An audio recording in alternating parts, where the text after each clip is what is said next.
ठाकुर जी को मानने वाले, गुरु जी का सानिध्य पाने वाले, संतों का समागम पाने वालों के लिए एकादशी का दिन विशेष धुन और प्रार्थना करने का दिन होता है।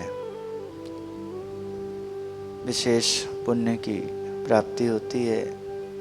उस दिन 10 इंद्रियां और 11वां मन को आए तो मन प्रभु भजन में रहे, 10 इंद्रियां प्रभु भजन में रहे, ऐसा उपाय हो, इस तरह से किया जाए। आज हम एकादशी के दिन वचनामृत का दर्शन करेंगे, वचनामृत की कथा सुनेंगे।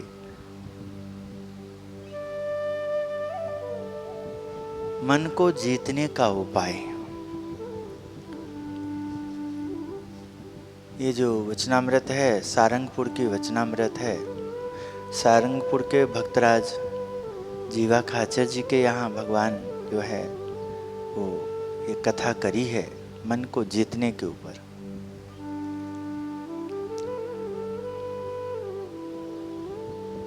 संवत 1877 में श्रावण कृष्ण पंचमी 28 अगस्त 1820 को स्वामी श्री सहजानंद जी महाराज श्री सारंगपुर ग्राम स्थित जीवा खाचर के राजभवन में उत्तरी द्वार के कमरे में विराजमान थे।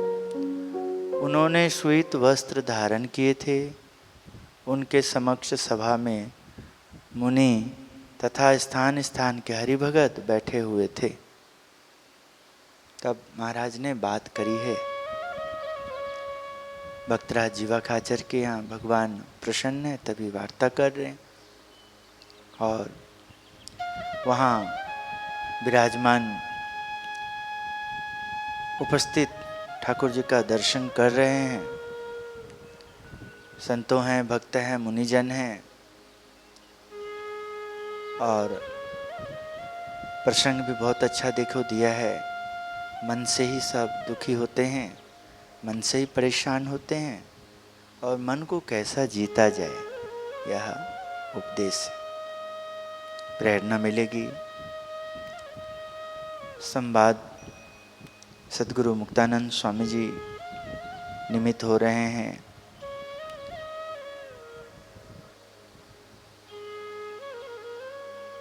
ज्ञान जिससे होता है, शब्द स्पर्श रूप रस गंध, ये 5 प्रकार का जो आहार कहा जाता है, उसके शुद्धिकरण के ऊपर बात करेंगे। क्योंकि यह बात भी समझने वाली होती है कि संसार का नाम ही दुख कहा जाता है और दुख होता ही वहीं पर है, वहीं से है जब संसार प्रधान हो जाता है और आत्मा गौण हो जाता है। मतलब हम मान लेते कि हम सांसारिक, हम मान लेते कि हम वही हैं जो सबको दिखता है। और ये जो हम मान लेते हैं कि जिसको ज्ञान नहीं है, मतलब ज्ञानी जो होते हैं, ज्ञानी ध्यानी तपस्वी, जो सूझवान समझदार सज्जन कहे जाते, उनके नज़र में जो सही नहीं ठहरता है, उन्हीं के द्वारा संसार का दुख बढ़ता भी है, महसूस भी होता है और जीव उससे अति दुख हो करके ग्लानिवश ना करने योग्य वो करने भी लगता है, कराने भी लगता है, ग्लानिवश ना समझ के कारण। और जो सज्जन है, समझदार है, परोपकारी है, हितकारी है, चाहे अवस्था छोटी है चाहे बड़ी, चाहे वो नए हैं चाहे पुराने, चाहे जान है चाहे अनजान है, चाहे अजनबी है, कोई भी है, दुख होता है और सुख होता है। इसलिए दर्शन और आशीर्वाद और श्रद्धा, निष्ठा, भक्ति, तप, त्याग, वैराग, योग, आग, योग, याग, एक योग हुआ और उसके प्रति आकर्षण हुआ। फिर आगे जो उसमें निर्धम्बता आना, दया भाव आना, करुणा की बात आना, मित्र भाव आना, निष्कपट होना। हाँ, मित्र भाव में प्रभु स्वयं बंधते हैं, छल कपट में प्रभु दूर रहते हैं, सत्य में, सत्य का स्वरूप भी बहुत है। भगवान स्वामीनारायण जो सत्य का दर्शन कराने में ऐसा भी विवेक दिया, सावधानी दिया कि ऐसा सत्वचन भी नहीं बोलना चाहिए जिससे किसी की आत्मा को ठेस पहुंचे।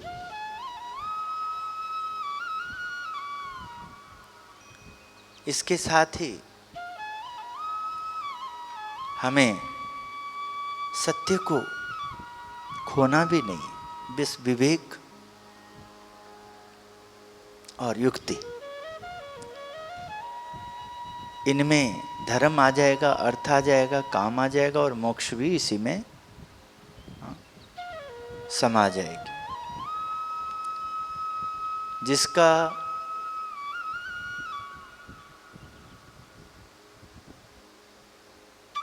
मंजिल को पाने के लिए, जो मंजिल को पाने के लिए जो स्थान है अपना, रूप है अपना, पहचान है अपनी, कर्तव्य जो अपना है, उसमें जाने के लिए चार प्रकार के यहाँ जो कार्य को सफल बनाने के लिए भगवान स्वामीनारायण श्री कृष्ण भगवान का नाम लेते कहते हैं।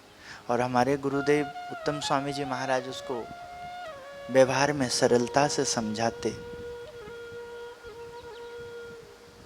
साम दाम दंड और भेद, ये चार को गुरुजी थ्योरी के रूप में समझाते थे।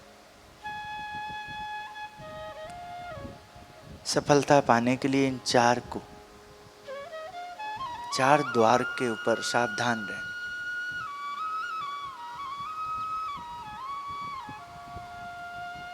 इन चारों में मेहनत करना। आज हम मन को जीतने का उपाय का वचनामृत में भगवान स्वामीनारायण के दरबार में बैठे और भगवान का जहाँ समागम करने जा रहे हैं वो सारंगपुर का स्थान, और जो सारंगपुर के भक्तराज जीवा खाचर है वो बहुत ही निष्ठावान है। भगवान प्रसन्न होके देखिए मन के ऊपर बात करने जा रहे हैं। फिर मुक्तानंद स्वामी ने प्रश्न पूछा, जितम जगत केन मनो ही एन।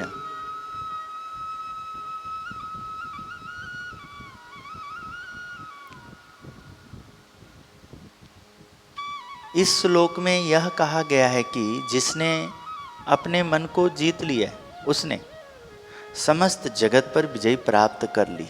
सो मन जीता गया हो वह कैसे प्रतीत हो सकता है। देखिए, हाँ, मणि रत्नमाला प्रसंग 6 में है। इस पुस्तक में इसके ऊपर बहुत डिटेल।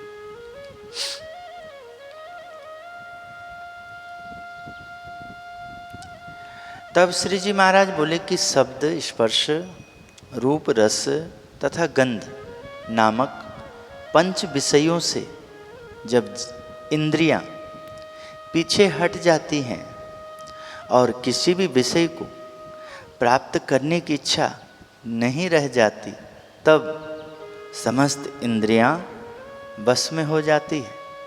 और जब इंद्रियां विषयों का स्पर्श ही नहीं करती है, तब मन भी इंद्रियों तक नहीं पहुंचता और हृदय में ही बना रहता है। इस प्रकार जिसने पंच विषयों का अत्यंत दृढ़ परित्याग कर दिया है तो समझना कि उसने मन को जीत लिया है। यदि विषयों से कुछ भी लगाव है तो विजित मन को भी जीता गया नहीं समझना चाहिए। इसको बार बार पढ़ेंगे, बार बार सुनेंगे, विश्लेषण होगा, उसमें भावार्थ निकालेंगे, मंथन करेंगे। जैसे दूध में से घी निकलता है पर सीधे घी नहीं निकलता है। दही बनता है, मक्खन क्रीम बनता है, हाँ, किस प्रकार उसको मथते हैं, उसमें छाछ लच्छी का भाग अलग होता है, फिर उसको उबाला जाता है, पकाया जाता है, जलाया जाता है, फिर उसमें भी देखिए जलावन निकलता है अंदर से, हाँ, और घी रह जाता है और उसमें से भी देखिए कितना ये प्रोसेस होता है घी को प्राप्त करने के लिए। वो सिद्ध घी के लिए देखिए वो जो गाय की सेवा होती है वो भी उनका खुराक सही होना चाहिए, संभाल सही होना चाहिए। तो कितनी प्रक्रियाएं हैं।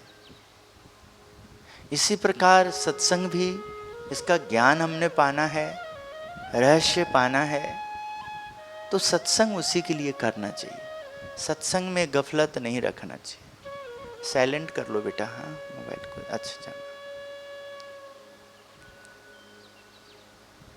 इसलिए प्रयास करना चाहिए कि हम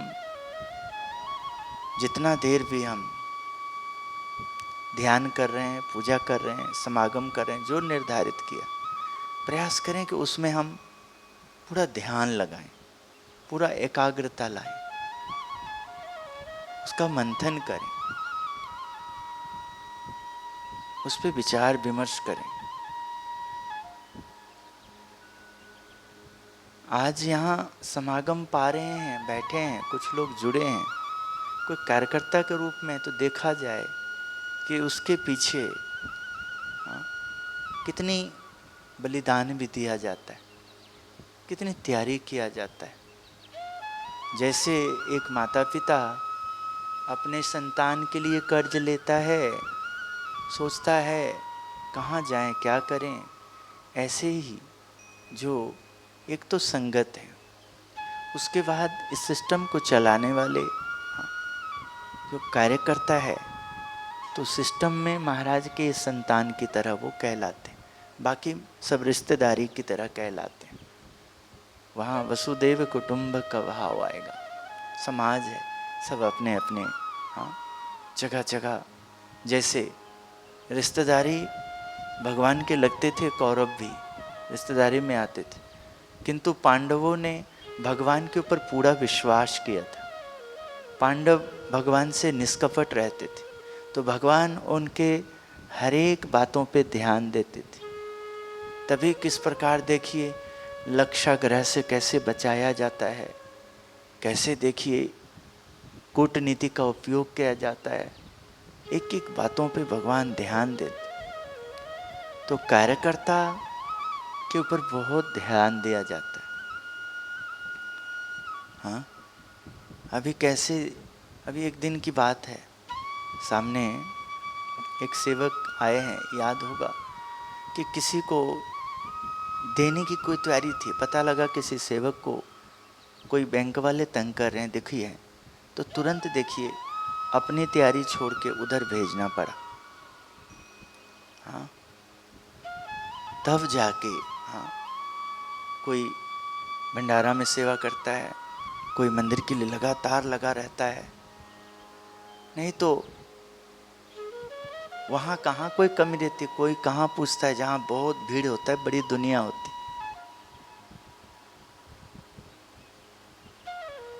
ऐसे सब आप अनुभव करेंगे। आप, मैं भी स्वयं बैठा हूँ, तो देखिए आप, दुनिया गुरुदेव के पास बहुत आते थे, मैं भी छोटी अवस्था में देखिए, हाँ, मेरे को भी व्यवहार में जरूरत थी, तो गुरुदेव ने मुझे भी, हाँ, फटाफट व्यवस्था किया, हाँ, क्योंकि कब किया, मैं गुरुदेव के कार्यकर्ता सेवक था, हर कार्य में दौड़ता था। तो गुरुदेव ने, जैसे माँ बाप अपने बच्चे का संभाल करते, तो वही गुरुदेव अपने कार्यकर्ताओं का ध्यान देते थे। यहाँ भगवान स्वामीनारायण उपदेश किन्हें दे रहे हैं, देखिए, कार्यकर्ता।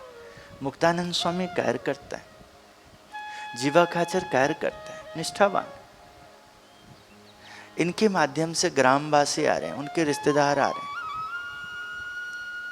जहां भी महाराज वचनामृत की बात करते हैं, आप देखिए, पहले स्थान का चयन होता है, व्यक्ति का चयन होता है, व्यक्ति का मन भाव बुद्धि सब देखिए, हाँ, भगवान की ओर होता है, भगवान की प्रसन्नता होती है, तब भगवान उसमें बात करते।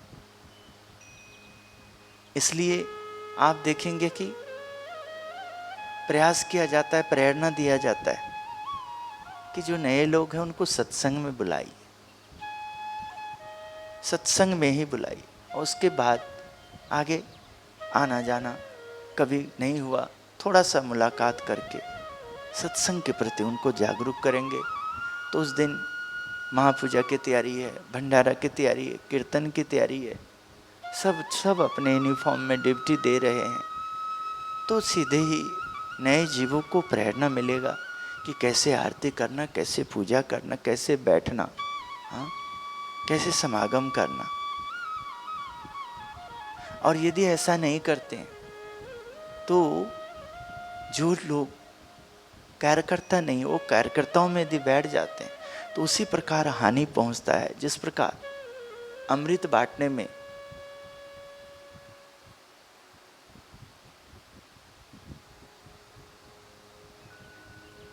जो दो, क्या नाम राक्षस का, राहु केतु ने देखो अमृत पान कर लिया तो कितना देखिए, हाँ, नुकसान हुआ, हाँ, प्रभु को भी क्रोध धारण करना पड़ा। मोहिनी रूप में विष्णु रूप देखिए, प्रभु सुंदर देखिए, अपने आप को सरल बना करके अमृत का देखिए बांट रहे थे, उचित जगह दे रहे थे, किंतु छल से वो पाया तो उन्होंने कैसे उनके गर्दन काटे, फिर क्रोध धारण किया। बिल्कुल ऐसे ही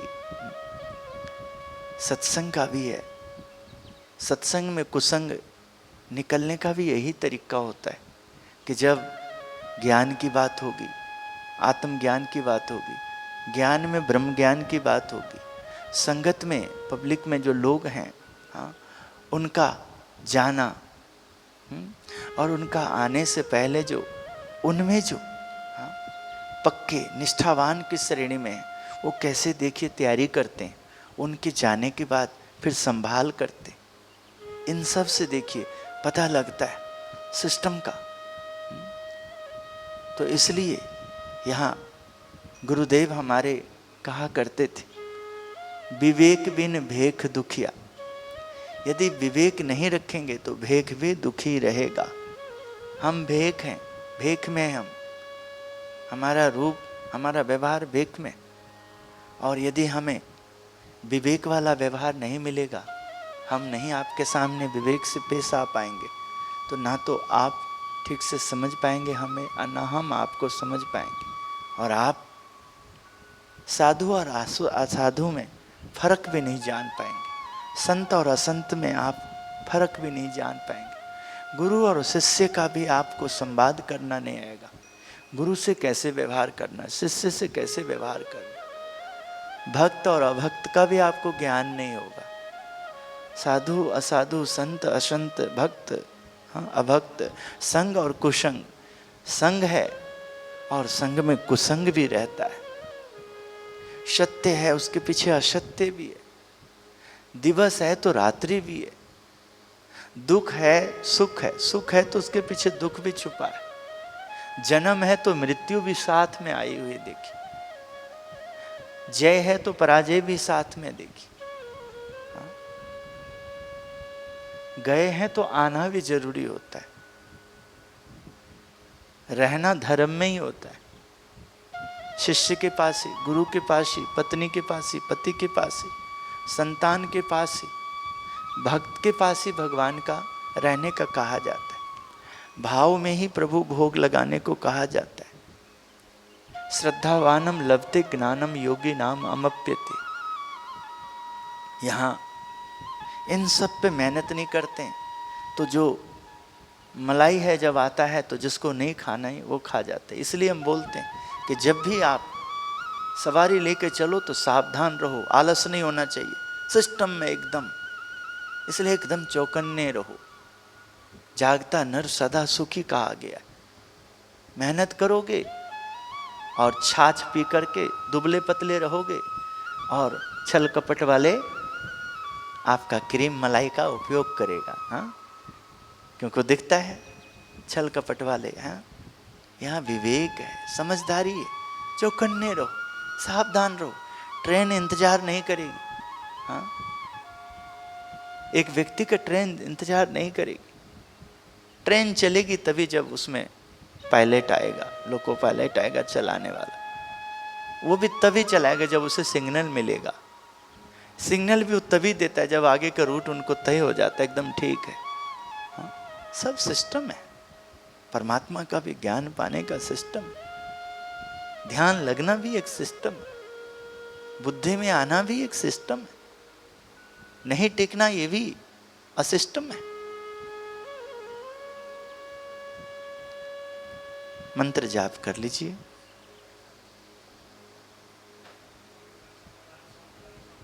ऊंचे आवाज से सभी कर लीजिए।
महाराज महाराज स्वामीनारायण भगवान की जय जय। तो यहाँ जो वचनामृत मन को जीतने का उपाय पे आज आप श्रवण कर रहे हैं, आपको बहुत प्रेरणा मिलेगी। आप लोक मानस में, लौकिक व्यवहार में होते हैं, आप व्यवहार में उसमें बिना सोचे समझ के बोलने वाले लोग आपको अधिक मिलते हैं। सोच विचार के विवेक से बोलने वाले विरले ही होते हैं। जो सोच विचार के समझदारी से काम करते हैं, है ना, धर्म उसी के द्वारा आगे बढ़ता है, भक्ति भी उन्हीं के द्वारा होती है। ये जो पृथ्वी पे आप मंदिर, गुरुद्वारा, आश्रम, तीर्थ स्थान का दर्शन करते हैं, तो इसमें इसको लगातार दिव्यता बना के रखना, आपके हृदय को स्पर्श कराना विरले ही होते हैं। किंतु बहुत कम समय में अपना वाहवाही करा करके अपने आप को श्रेष्ठ साबित करने वाले बहुत होते हैं। बहुत कम समय में सोचेंगे कि दान करके, भंडारा करके हजारों लोगों में मैं अपना मान सम्मान पाऊं, लोगों को पता लगे कि मैं कितना धार्मिक हूं, मैं कितना क्या हूं। इस तरह का व्यवहार वाले केवल व्यवहार को ही पा सकते हैं, पुण्य पा सकते, पर पुण्य भी फल है, पुण्य मिलता है, पर फल खाने के बाद वो भी तो विष्टा हो जाता है। फल भी खाने का एक तरीका है, उसको भी उपयोग है। आत्मदेव को भी देखो, संत ने फल दिया, किंतु उसने अपनी कपटी बीवी का ध्यान नहीं दिया, पत्नी का, और उसने वो ना खा करके नाटक किया और गौ को खिला दिया। देखिए, संत का आशीर्वाद गौकर्ण के रूप में देखिए आए। गौकर्ण ने भागवत की कथा करी, देखिए सबका उद्धार का कारण बना, किंतु आत्मदेव को दुख मिला, कपटी को भी दुख मिला, घुंगली वो भी देखिए तरफ तरफ के मरी, और जिसने सारा किया छल कपट, छल कपट वाला जो अपनी बहन की कपट से बेटा रख करके बच्चा ले करके उसको पैसे उससे दिया, पति को धोखा दिया, अंत में देखो वो भी वैश्याओं के बीच में जा करके देखो कैसे उसका भी अंत कैसा हुआ, दम घुट के वो मरा, सब कुछ लुट गया। किंतु संत का आशीर्वाद फला। हम तीर्थ स्थानों में भी यही सब देखते, सब जगह बहुत कम समय में सोचते मिल जाए, मिलता नहीं है, बुरा हाल है। देखिए, इसलिए आप सावधानी बरतें, प्रयास करें। आप 2 दिन हमने एक कार्यक्रम के बाद मोबाइल को बंद करके 2 दिन हमने बैठक एक रखा था। हमने देखा आए लोग कुछ पल के लिए बड़ा अच्छा बोला, किंतु उसकी रक्षा नहीं कर पाया।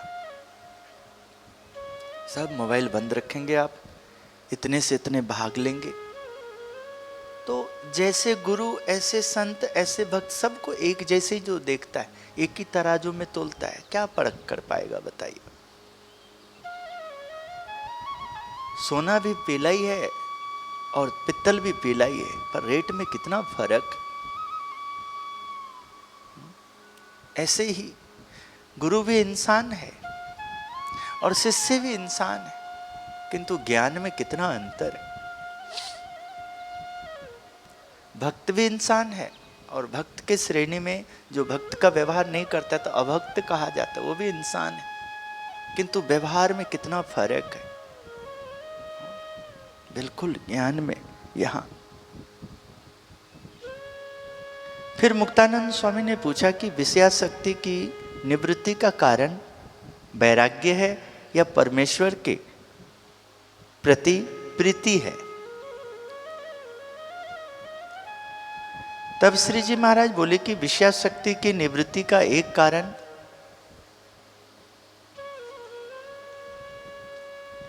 आत्मनिष्ठा है तथा दूसरा कारण महात्म्य सहित भगवान संबंधी ज्ञान है। उसमें आत्मनिष्ठा की समझ ऐसी है कि मैं चैतन्य हूँ, देह जड़ है, मैं शुद्ध हूँ, देह नरक रूप है, मैं अविनाशी हूँ, देह नाशवान है, तथा मैं आनंद रूप हूँ और देह दुख रूप है। इस तरह जब अपनी आत्मा को समस्त प्रकार से अति से विलक्षण समझता है, तब वह देह को अपना रूप मानकर विषयों से प्रीति करता ही नहीं। इस प्रकार आत्मज्ञान द्वारा विषयों की निवृत्ति हो जाती है। आत्मज्ञान, जब हम अपना मंदिर, अपना आश्रम, अपना परिवार, अपने बच्चे, अपने कुटुंब, अपने समाज, अपने कारोबार, अपने कर्तव्य पे ध्यान देते हैं, तो हमारे इर्द गिर्द अकर्तव्य, अशासन, कुशासन, झूठ बोलने वाला, कपट करने वाला टिक नहीं सकता। उनका कपट तुरंत उजागर हो जाएगा, आपको पता लग जाएगा। क्योंकि आप जिनका ध्यान करते हैं, जिनकी पूजा करते हैं, कितना अच्छा उनका स्तोत्र आता है। अति मनोहरम सर्व सुंदरम तिलक लक्षणम चंचले क्षणम विबुध वंदितम स्वामीनाथ ते बपुर हास्यनो नित्य दर्शनम। चंचल मन को शांति मिलती है, एकाग्रता मिलती है। हाँ, क्योंकि चंचल स्थिर नहीं कर पाते, किंतु जैसे ही हम अपने चित्त में प्रयास करते हैं और उन्हें अच्छा लगता है तो फिर ध्यान लगने लग जाता है। अपने आप भाव में आकर्षति इति कृष्ण, आकर्षण का केंद्र बनने लग जाता है।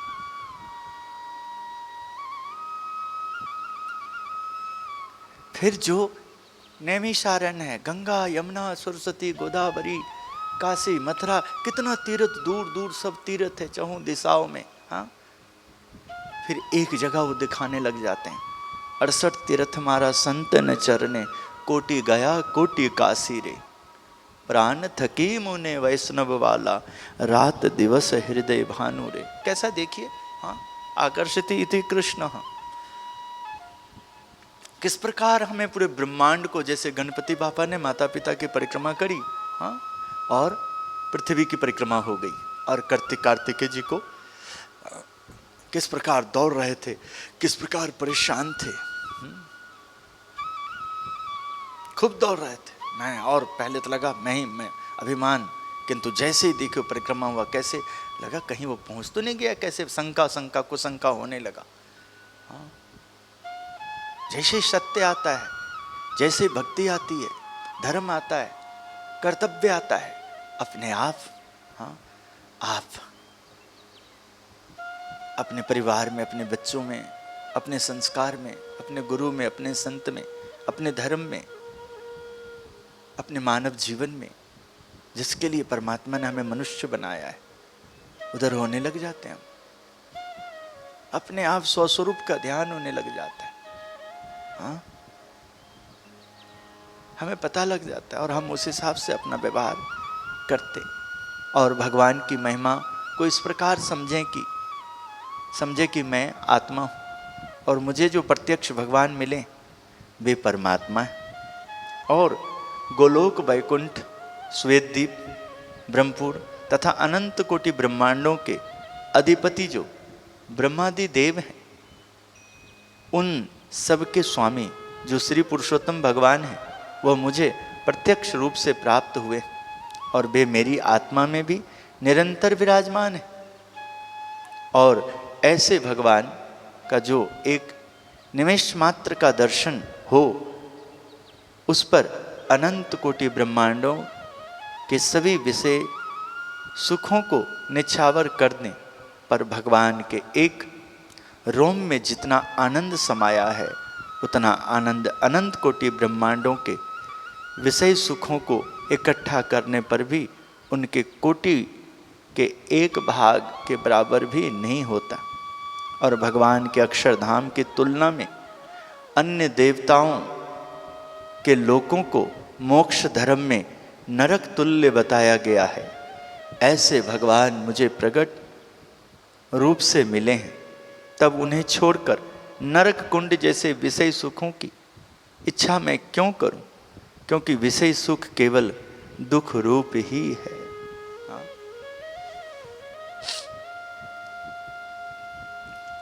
कितना देखिए ज्ञान की गहराई है, और वहीं हमारी आत्मा की शांति है। हाँ, कितना हमें इन सब बातों पे ध्यान देने की आवश्यकता होती। सत्संग यही तो कहलाएगा। सारा दिन आप काम करो, सारी रात उसका संभाल करो, यानी कि शरीर का संभाल, परिवार का, धन का, सब चीज का।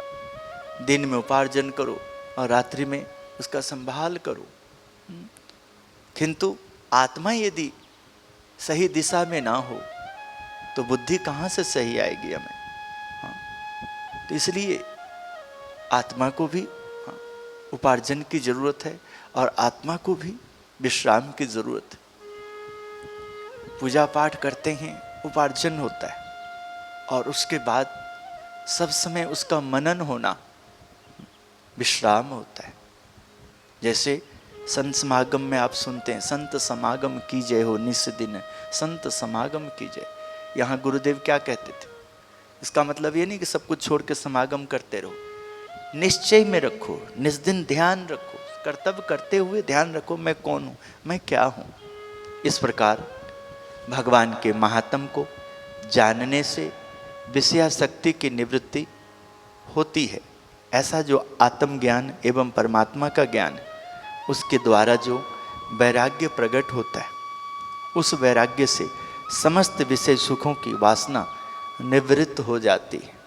और जैसे इस प्रकार समझकर विषय सुखों का परित्याग कर दिया है, उसे पुनः विषयों में प्रीति होती ही नहीं। उसी प्रकार मन जीता हुआ कहा जाता है, उसी का मन जीता हुआ कहा जाता है। और ऐसे ज्ञान के बिना भले ही उसे भगवान में अधिक स्नेह दिखता हो, परंतु किसी अच्छे विषय सुख प्राप्त होने पर भगवान को छोड़कर विषय में उसकी प्रीति हो जाती, अथवा पुत्र स्त्री आदि से प्रीति हो जाती, या रोगादि संबंधी पीड़ा के समय अथवा पंच विषय के सुख नष्ट हो जाने पर भगवान से प्रीति नहीं रहती और वह व्याकुल हो जाता है। जैसे कुत्ते का पिल्ला छोटा होने पर सुंदर दिखाई पड़ता है, वैसे ही ऐसे पुरुष की भगवत भक्ति पहले अच्छी दिखाई देती है, परंतु अंत में शोभनीय नहीं रहती। इति वचनामृतम सारंगपुर प्रकरण 1 मन को जीतने का उपाय का वचनामृत।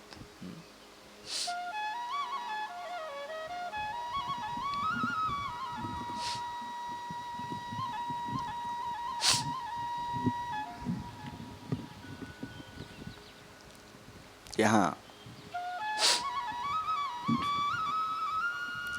भले ही हमारी सभा में भीड़ नहीं दिखती है, किंतु हमें शांति मिलती है ऐसे ही, क्योंकि हमें वो भीड़ लेके करना क्या, जो भीड़ हमें लांछन दे, जो भीड़ हमें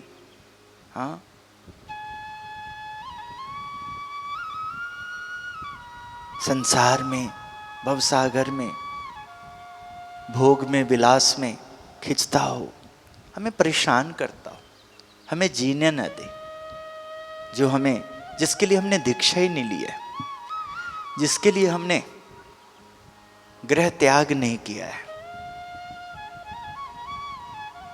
जिसको सुख लेना है, शांति लेना है, वो मन को मारे, इंद्रियों को मारे, तपाए, आए, समागम में लगे। ऐसे लोग खुद तो अपना, क्योंकि शास्त्र ने वहीं सावधान किया है, अन्न क्षेत्रे कृतम पापम तीर्थ क्षेत्रे विनश्यति। और जगह का सारा पाप तीर्थ में आने से नष्ट हो जाता है। शास्त्र ने आगे सावधान किया, तीर्थ क्षेत्रे कृतम पापम वज्र लेपो भविष्यति। किस लिए हम तीर्थ में आए? पाप करने आए, पाप कमाने आए? नहीं, राक्षस आता है ऐसा करने, दुष्ट आता है, पापी आता है, क्योंकि उन्हें सीरियल वगैरह दिखाता है आपको, उन्हें मजा आता है, उन्हें अच्छा लगता है। हवन हो रहा है, बिगन डालना, सत्संग हो रहा है, बिगन डालना। देख सकते हैं सत्संग में कुसंग क्या है, तो कुसंगी तो ऐसा कराता है कि कोई भजन कर रहा है तो उसका मन डामाडोल होता है, कोई सेवा में एकदम तल्लीन है तो उसको कुछ ऐसी बात करता है कि वो सेवा से दूर हो जाता है। कि किसी की श्रद्धा एकदम बनी हुई है तो उसमें कुछ ऐसा करता है कि वो फिर श्रद्धा टूट जाती है ना, खुद भी जाता है और घसीट के ले जाता है। तो ये कहाँ संभव रहता है? जब तेज हवा आती है, यानी कि जब कच्चापन होता है, यानी कि जब हम छोटे फल होते हैं, हमारी संभाल नहीं होने वाली होती, हमारी समझ कम होती, हम अपने घर में नहीं होते, अपने परिवार में नहीं होते, बुद्धि में कमी होती, समझ में कमी होती।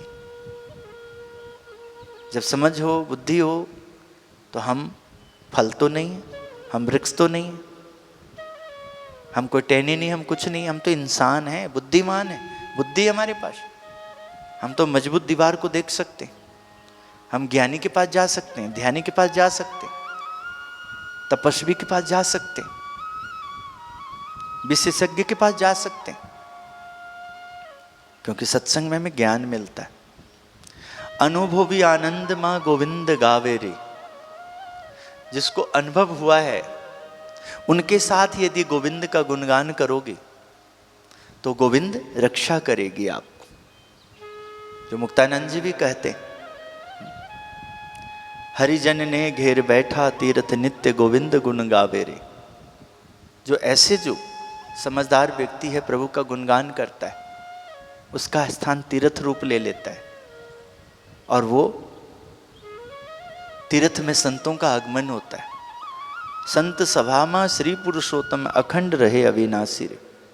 फिर यहाँ अखंड भगवान रहते हैं, क्योंकि तीर्थ में भगवान रहते हैं, क्योंकि वहाँ पवित्रता है, वहाँ सावधानियाँ हैं। तो वहाँ क्या बोला? जहाँ भगवान रहते हैं, संत सभा हुई, अखंड रहे अविनाशी रे। तो वहाँ देखिए मुक्ति भुक्ति के लिए क्या कहा? रिद्धि सिद्धि हाजर कर जोड़ी, मुक्ति चार तेना दासी रे। रिद्धि सिद्धि हाजर कर जोड़ी, मुक्ति चार तेना दासी रे। धर्म अर्थ काम और मोक्ष। अब तो छोटी छोटी उपाय है। आलस आता है, 2-4 गिलास पानी पी लो, 2 बार 4 बार में अपने आप उपाय है।